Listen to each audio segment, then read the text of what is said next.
Hi everyone. So we're going to start with our lesson in pre-calculus.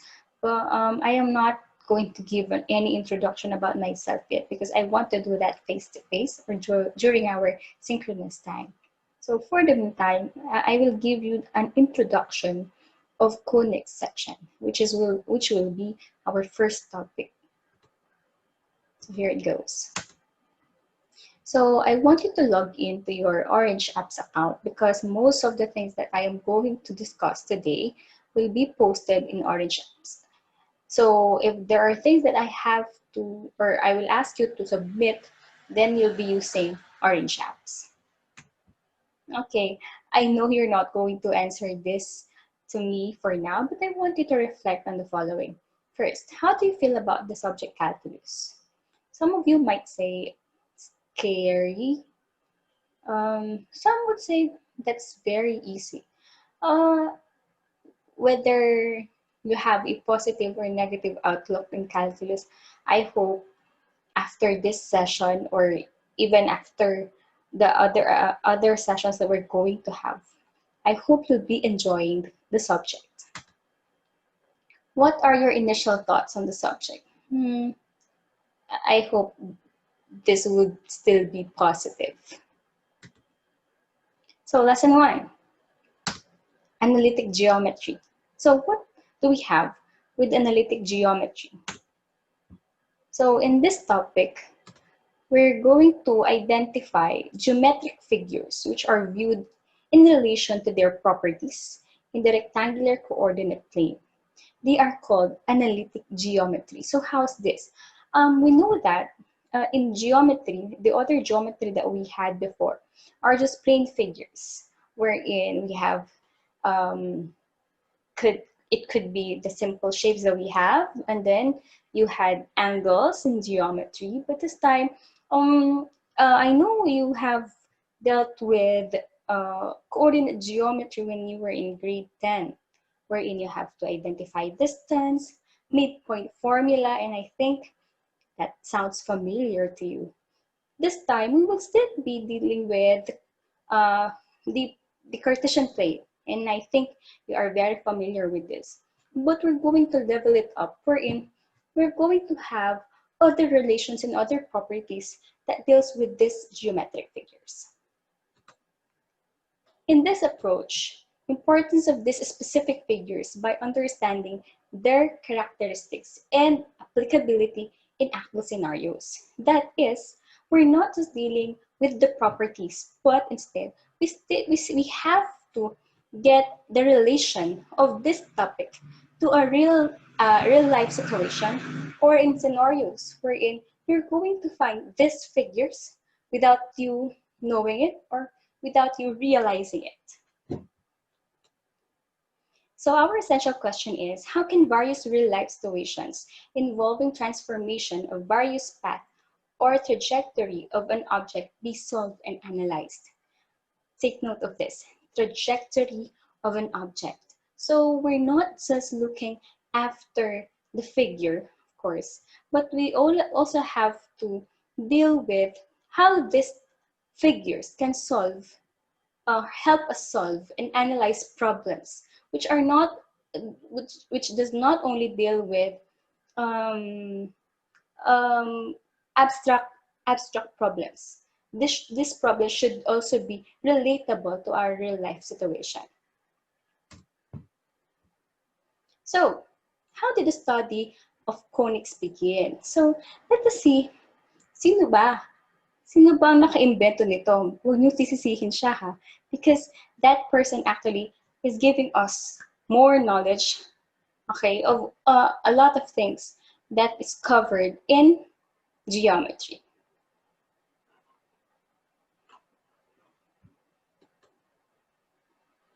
So let's have a brief history. So who's this in this picture? He is actually Apollonius of Perga. Okay, Apollonius of Perga was a notable mathematician dubbed as the Great Geometer. Okay, so he's not just focused in conics. He's actually looking after other geometric figures. Okay, wherein he was able to come up with a work which is entitled Conics.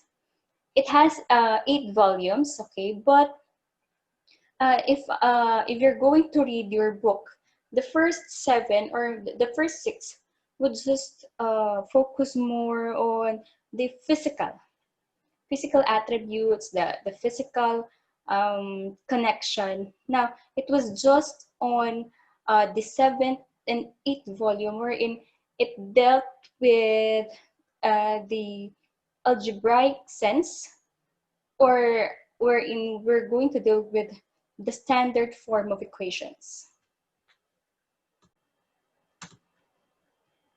Okay, so dealing with conic section. So when we say conic section, or simply conic, it is an intersecting of plane or intersection of a plane and a double napped cone. Again, this is a double napped cone. So as you can see on the figure, you have two cones that are connected at one point, and that point is what we call the vertex. Again, so we call that point, so showing it as the vertex. This one.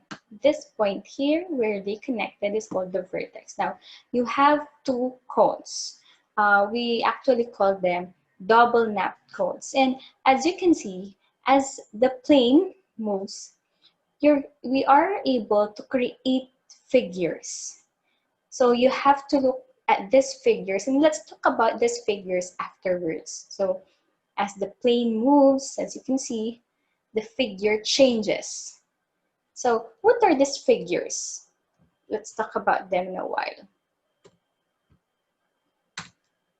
So observe the group of images carefully and notice where the figures intersect. Again, notice where the figure intersect. So let's start with the first 4 figures. So we have created a circle, ellipse, parabola, hyperbola. Now, before we go through these figures or their names, I want you to look after the figure of the plane and the double napped cone. So if the plane intersect the double napped cone horizontally, so we have created circle. But when we say horizontally, that plane should be parallel to the base of the cone, okay? Because if it is not parallel, then we're going to create another figure, which is ellipse. Look, you have the base of the cone, and then the plane intersects the cone in inclined or declined way. So the plane is not parallel to the base. So as you can see, it becomes elongated. The figure becomes elongated. That is what we call ellipse. We're going to discuss that more in a while. Now, if you're going to look at the third figure, so we have the base, and then the plane intersects the cone with respect to the base. So we created a U shape. But if you're going to compare it with the parabola, okay, in the parabola, we only have one cone which was intersected.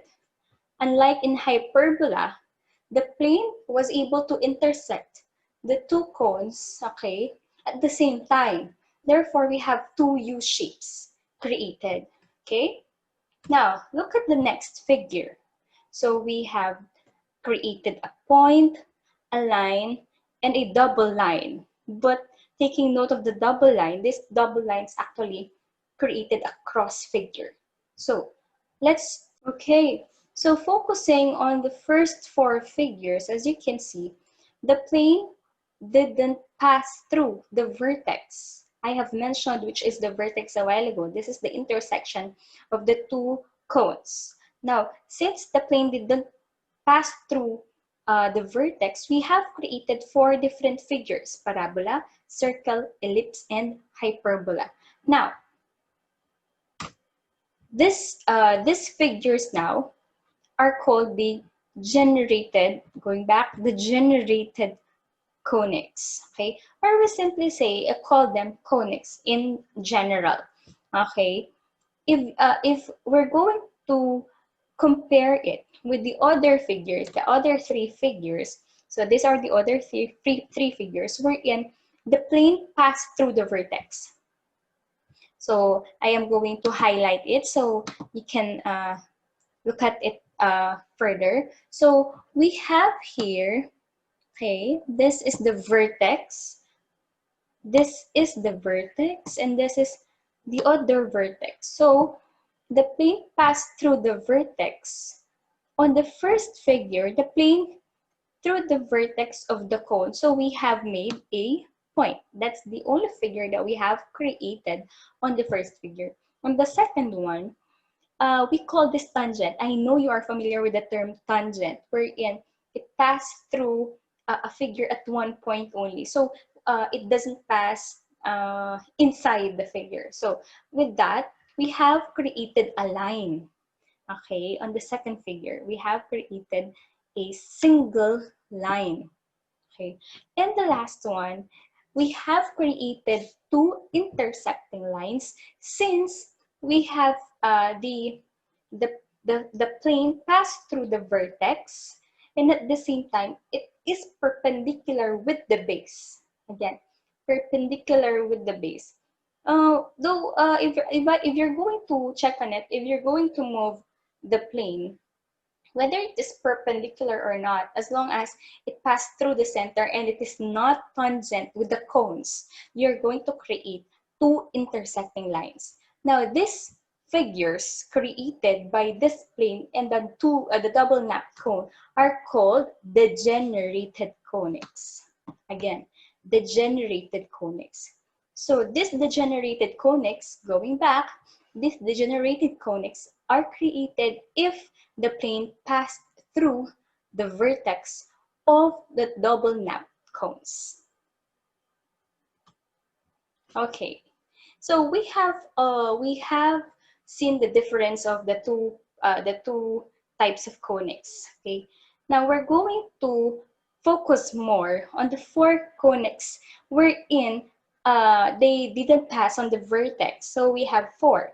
We have the parabola, the circle, the ellipse, and the hyperbola. So there is a video or a GIF shown wherein these conics were generated from the two double nap cones. Okay, let's see some applications. So how do we use these conic sections, or where do we see these conic sections before we go through the theoretical part of it? So let's start with the first one. So I hope you are familiar with this. This is the Aldar headquarters. This is in Abu Dhabi. So it is actually designed to be circular, okay, circular convex shaped facades. So uh, these are actually two circles, okay. If you're going to have the side view of it, two circles, and then you have the building inside, or the building was created by those two circular convex. Now, aside from the aesthetic part of it, of course, they say that this one was created to symbolize rationality, firmness, and infinity, according to what I've read, okay, in Google. Next, parabola. Hey, you are very familiar with this. This is the Bamban Bridge, wherein the structure, okay, is parabolic. Um, I think for those who graduated, or for those who came from Holy Angel University in grade 10, you have made a bridge, right? But it didn't show, or you were not asked to show parabolic figure, but instead a circular figure. That was your performance task when you were in grade 10. Okay. This is a national highway. This is actually designed during Pinatubo eruption. Just so you know, during the Pinatubo eruption, many places were flooded or being being covered by lahar. So they have to create bridges, okay, to connect one place to another. Okay, next. Ellipse. Airplanes are built with elliptical rounded windows. After a series of casualties on the mid-1900s to increase functionality without sacrificing aesthetics. So, of course, we definitely need windows, okay? Though you're not supposed to um, open, open, though it cannot be opened, of course, because the definitely it will crash. Okay, so whether though of course the functionality of course is there, but the static is also there. Okay, so they have made an elliptical figure. And for the last one, we have hyperbola. These hyperbolic cooling towers found in India are used in electric power generation by utilizing ozone and other renewable forms of energy. So as you can see, they are parabolic. Not okay. The structure is parabolic, of course, but inside it is the tower itself. So you have parabolic figures there. Okay. Now I want you to work on your own after this, okay? This is called math galing. Actually, every lesson you're going to have your math galing. So what are you going to do? You just have to observe figures at home. Take photos and share your observations in our Orange Apps discussion. So what are you going to focus on? You look after different conic figures. So for example, you've seen a figure which is, or you saw the bag of your mom. Then the handle is U-shaped. That is actually parabolic. You take a picture of that and then post it. That's it. You can actually post it 2 p.m. Starting, yeah, 2 p.m. today. But if you have time, then you can post it anytime you are available. Okay?